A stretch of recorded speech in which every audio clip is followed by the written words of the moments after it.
Thanks a lot, Matt. Thanks everybody for coming here. I want to thank Chloe, Adam, and Aaron for creating this Creatribution. So perhaps my story can contribute to you, and we can all make the world a better place.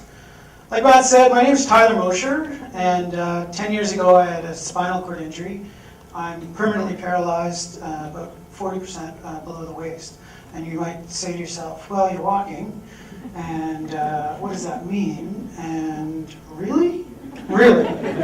Really? Yeah, really. So I want to take you back 10 years ago. I want to take you to that moment.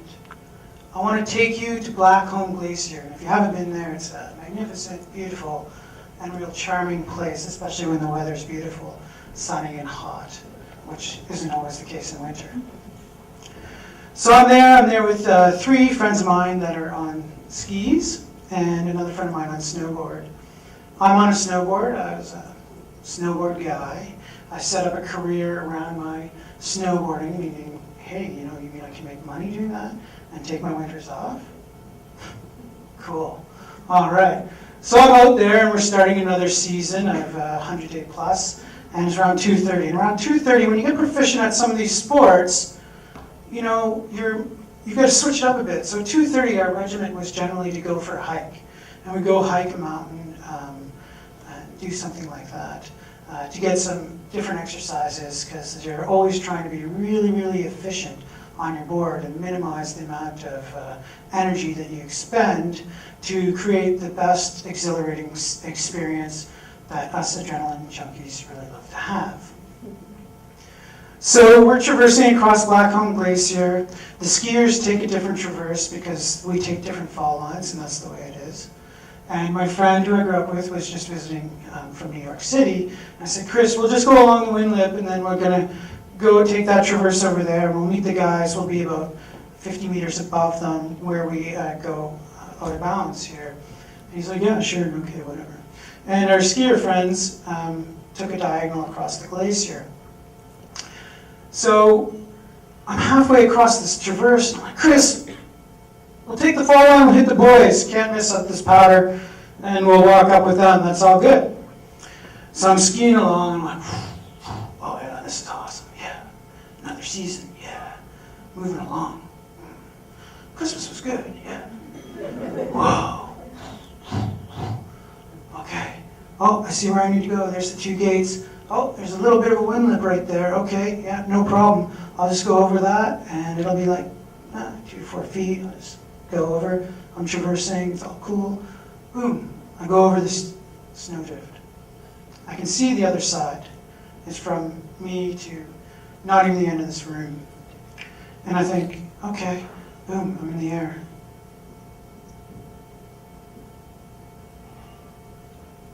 Oh.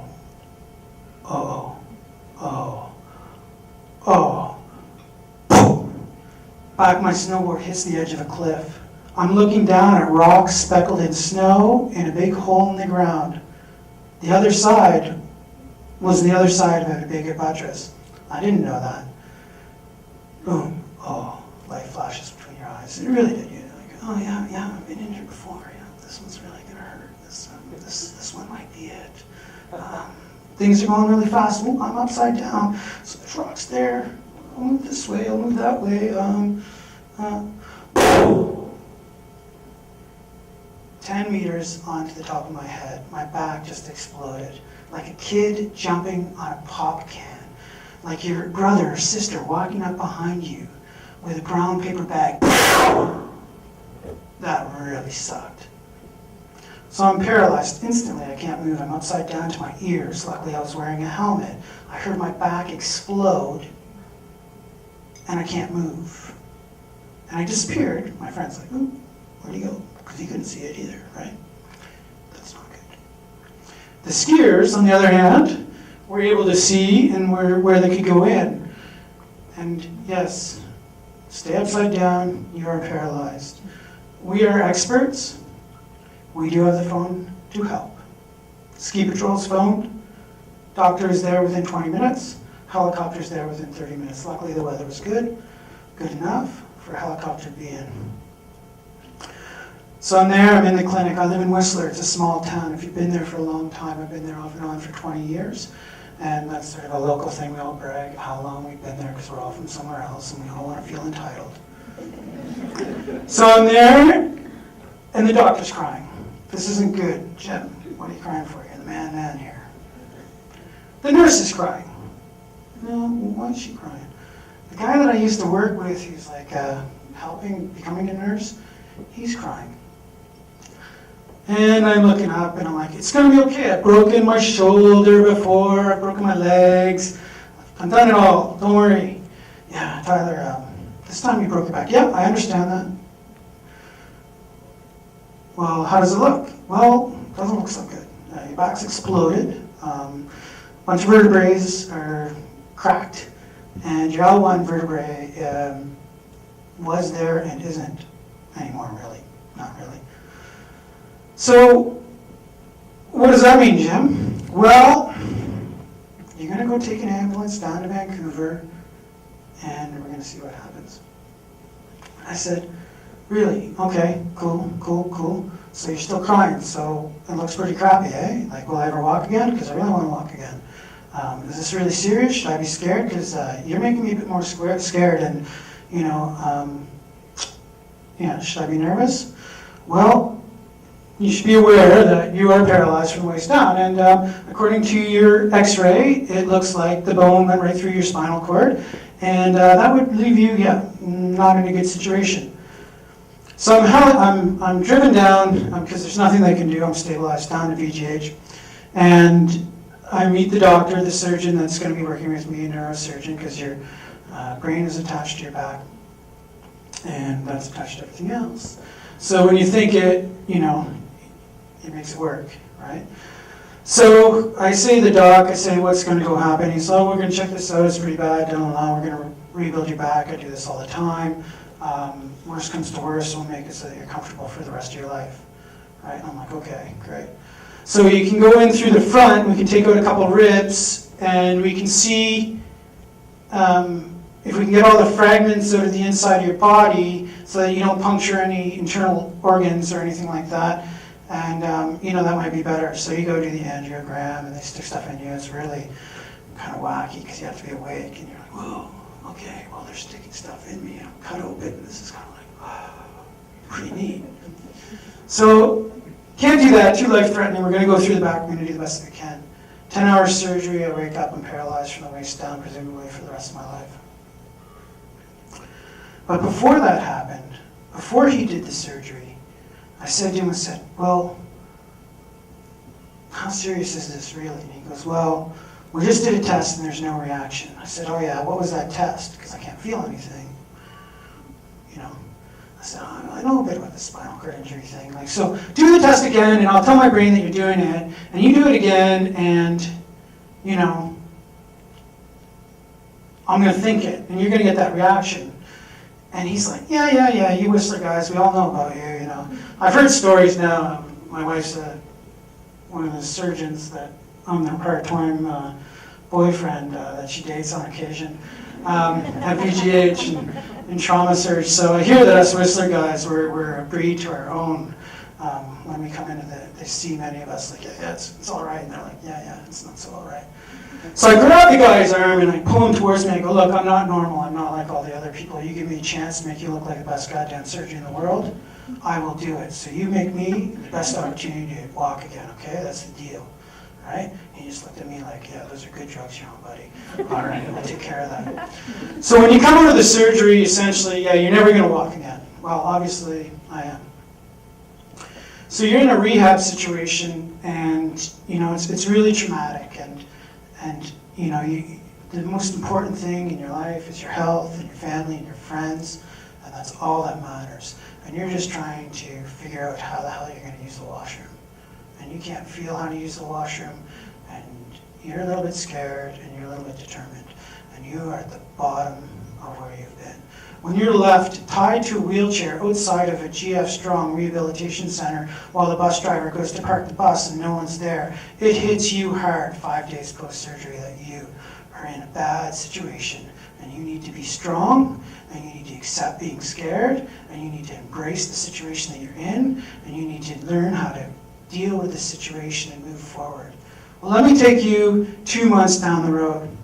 So I had a moment where I worked super hard and I wouldn't let anybody teach me to cut carrots in a wheelchair, to live in a wheelchair. Because after a couple weeks, I started to be able to move my toe. After a couple more weeks, I started to be able to move my leg. After about 6 weeks, I was able to put it together like this, in between parallel bars. And I looked to the physio, Kelly Marsh, her name is Heller. She jokes because now her email's like K Hiller or something like that, so she's a killer. She thinks that's really funny because she's in the health business. So I look at Kelly and I'm like, oh my God, and I break down in tears. Do you think I'm going to walk again? She's crying and I'm like, she's like, no, probably not. You're always going to need that wheelchair. So I take you 4 weeks down the road. I'm real chaotic in this rehab center. I know what I want. I know what I'm going to do. I bet you I'm going to walk out of here. I bet you that I'm going to have this opportunity. And they're looking at me like, look, dude, this is critical care, and you're reaching non-critical care. And we need you out of here, and we can't let you go till you learn how to use that wheelchair to get on with the rest of your life. And so you hear this every day. No, you're never going to walk again. Yes, we've seen people like you. No, you got a bad injury. No, it's not like bones, where bones get better. It's like your spinal cord, and that doesn't regenerate. Outside your spinal cord, it does regenerate. But what was important there is that I was having a moment, and that same friend of mine that was with a snowboard was in town from New York City, and his sister was there, and they came and visited, and it was a beautiful February day, late February, with crocuses, probably the first day that they came out, whatever the first flowers are there. And I'm sitting there in a wheelchair, and Al, who's my buddy's sister, Alexandra, I grew up with these guys, and she's like, yeah, you don't look too stoked, right? Like, this isn't the same Tyler I visited a couple weeks ago that was going to walk out of here. I'm like, well, how many days in a row do I have to have people tell me that I'm not going to walk? How many days in a row do I have to lie to myself and tell myself that I am going to beat something that's medically unbeatable? I need to learn how to use a wheelchair, and they're not letting me out of here until I do, so I might as well just accept it and move on. See, if you're a complete paraplegic, which I'm an incomplete paraplegic, sometimes my friends in that situation find it easier because they just get on with it, right? When you're in the in-between zone, you never know where it's going to end, and you never know how to make it start. So she just said to me, look, this isn't you. I've known you all your life. Chris, same thing. She goes, you're going to get up and fall down. Who cares what everyone else says? You're going to get up and fall down till you don't fall down anymore. Put that wheelchair in the corner of your room. I'm coming here tomorrow, and I'm putting signs all over your room so all you can see is I will walk again. I'm like, yeah, you're a bit cracked out there, You're a bit of a hippie in modern day times, Yeah, sure. No, seriously, you can learn how to use a wheelchair at any time. So I thought about it that day. I was like, yeah, you know what? Yeah, screw them. What do I have to lose? I can learn how to use a wheelchair at any time. I'm going to walk out of here. 6 weeks later, I walked out with 2 canes. I had to believe in myself, and I had to be chaotic. I had to understand that by failing, I was succeeding because I was trying. Because I had a dream that I would have to try my best, and it would only be better than my best that would get me to where I am today. And I'm still here, and I'm still healing. It takes a moment to get injured and a lifetime to heal. My ski coach says, yeah, cross-country skiing is very difficult, Switzerland is very large.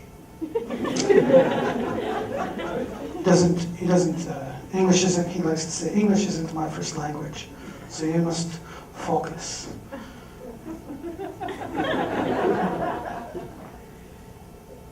You can only eat an elephant one bite at a time. Now, I spent years listening to this guy say that. But I understand, you can only eat an elephant at one day at a time. I had to look at babies learn to walk. I had to look at myself and the dynamics of everybody's gait. I had to learn to walk again.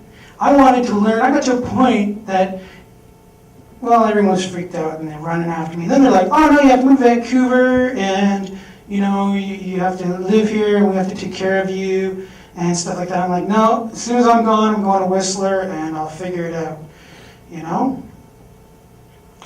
So I think that was my shifted moment. And within that moment, I believed, like I think I did before, that I could do anything that I put my mind to. I believe anybody can. I don't believe that you can do it by yourself. I believe that you can choose your own path and walk down your own path, but it's a lot easier to do it with help by others, help with others. It's your path, but no one builds a road on their own. No one builds a highway on their own. There's a destination. And what I needed to decide was my destination. First was to heal. First was to get better. And I did that, and I was like, okay, well, I've done this, and I'm talking to these muscles, and yeah, that's not working, but there's nerves, there's like 2 nerves, there's 3 nerves that goes to that muscle, and this nerve, in theory, is paralyzed, which it is. And the other 2 nerves, maybe I can teach them, like, oh yeah, spinal injuries, you read a lot fast. Okay, for sure, because you're scared. You're not scared of living, you're scared of dying, right? And I'm choosing to live, so I want to learn to live and enjoy. So I go back to Whistler, and I'm sitting there, and I'm like, oh yeah, I can't walk in the snow. I walk on my heels. You guys don't notice it. I've learned how to walk so well that I fake my toe off. I pull my leg up, and I go, yeah, man, like me walk. And then I look at people walk lazily, and I'm like, with their pants down and everything, and my chiropractor says, like, you're going to have a bad back because you're walking like this with your pants down all day long. It's not that cool 20 years from now. Anyway, poopy pants aside. That's a different story. So I wanted to walk in the snow, and I took up cross-country skiing. Cross-country skiing, I figure, oh, it's every muscle, shuffle. I'm living in Whistler, I'm feeling sorry for myself, this isn't me. I've got to learn how to cross-country ski to get around in the snow, walk my dog, etc. Okay, great. So I'm walking, and I want to learn to walk again. So I took up cross-country skiing. Well, me being a bit of a A-type personality, what's it going to take to race? Yeah, I know I'm weighing 195 pounds right now on a frame that really should be 150, 155. But I think I want to do this. I called the Canadian coach. He's like, you call me after you ski 850 kilometers, and we'll talk then. Oh my God, Jesus, these guys are serious. So you can't just be disabled and be on a team. You actually have to be an athlete too. Okay, get it. So around the same time, I wanted to learn how to snowboard again, or I didn't know that I could because I really don't have that muscle set. And I realized that snowboarding for the disabled didn't exist. So one time I was feeling sorry for myself again. That's usually how it starts. I don't have those moments often. And all these people are going on a fundraiser, skiing and snowboarding. Some nice lady said to me, you look a little bit depressed. Let's, I'd like to, everyone's going up the hill. I'd like to go up the hill. Well, let's do it. I'm like, oh, okay, sure. You know who you're dealing with here. I'm a bit nuts. Yep, we got it. Let's get the things, and we'll walk up 40 feet, and you'll try it out. Well, I did, and I believed then at that moment that I could succeed at snowboarding again. But snowboarding for the disabled didn't exist. So that lit a fire under my butt. So, as you know, I'm world champion in adaptive snowboarding, para-snowboarding. It's not yet in the Paralympics. It will be in 2014. I'll bring home the gold, or I'll try my best. But I am world champion. I've won those World Cups. We've set up this sport, and that's really interesting. But what was even harder than setting up sports so young kids living with disabilities could have the opportunity to snowboard with their friends, and I'd have a good excuse to fill my time, then that's the case. So right now, I want to take you up to a section. If Mark will roll a quick clip, and then I just want to get into a quick goal-setting situation there. So I made it there. I had the best races of my life in my hometown, and it was really exciting. Cross-country skiing's more difficult than it was trying to learn to walk to learn how to race with this disability. As you can see, going around the corners is not my forte. Going up hills is not my forte. Double poling, I'm kind of getting good at it. But I look forward to competing in 2010, and how I achieve these goals is through a back casting exercise. So I say in 2010 I want to compete and represent Canada at the Paralympic Games in my hometown. Well, this is 2003, so how do I get there? So I say, okay, it's going to be on this date, I'm going to race these races. Well, where do I need to be in 2009? Where do I need to be in 2008? Where do I need to be in 2007? Right? Obviously, I have to make the national team. Obviously, I have to be in shape. Obviously, I have to learn how to ski better. How do I go about that? Well, right down to December 15th, when I made the decision, to today, I needed to know what to do. I remember on December 15th, I got a phone call saying, you have an opportunity to represent your country in a sport, because chances are, you can do it, and you've got to set your mind to it. So that's how I did it. I said, very incrementally, what do I need to do today? What do I need to achieve? And set goals for the next couple of months or the next month to get this big goal of representing Canada in cross-country skiing. So I had to do that, and I fulfilled my life with a whole bunch of successes. And I wish every day for health, happiness, love, lust, and success at 11:11. I swear, I know when to look at a clock, no matter what. I do it twice a day. I make that wish. Other people pray, and I just wish, right? I'm going to make that happen. But I feel confident every time I succeed at all these little goals going along the way. And I'm very proud of those accomplishments, but like a lot of you who are here today, we're all sort of trying to do better. So I'm really happy, and I thank you very much for listening to that. But I really want to say that you can get up if you fall down. And if you ask people for help, they will help you if you're helping yourself. And set attainable goals that you can be proud of and achieve along the way. Because sometimes you set really lofty goals and you might not get there. But if you have successes and failures that you can deal with all along the way, you're progressing. You're eating that elephant one step at a time, one bite at a time. You're learning to walk again, one step at a time. So thank you very much. Bon weekend.